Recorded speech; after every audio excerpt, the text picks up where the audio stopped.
Wadau, niliwaambia Kenya hatuko mbele in terms of athletics na maandamano na vitu kama hizo peke yake. No.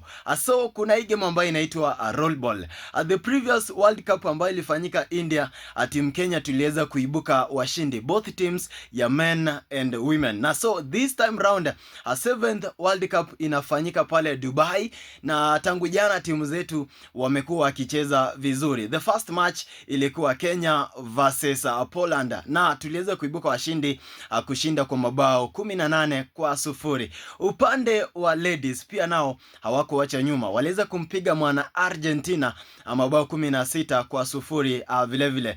Kisha siku ya leo, siku ya Jumanne, tumeweza kumpiga mwana Pakistan mabao 18 vile vile kwa 0, na upande wa ladies watakuwa wanaingia tena wanjani, and then upande wa wanaume mechi ya tatu itakuwa dhidi ya mwana Sri Lanka. That is group A ya pale rollball upande wa wanaume, na tayari tumeshaanza vizuri, mechi 2 kwa ushindi bila kupoteza yote, na natumai hapa tumeweza upiga mwingi sana. Kwa hivyo pale group A tunatarajia kuibuka washindi, kisha tutakuwa tunaendelea kwenye hatua zingine kwenda mbele na hadi kufika finali ikiwezekana pale. Kwa hivyo ubashiri wako ni upi, wewe shabiki wa rollball? Wewe kama Mkenya unaitakia timu yetu waweze kufika katika hatua gani? Mimi kama komanda wa spoti tunangoja hiyo finali dhidi ya mwana India ama timu yoyote ile, kwa maana India tayari ameshapata ushindi wake wa kwanza dhidi ya Saudi Arabia.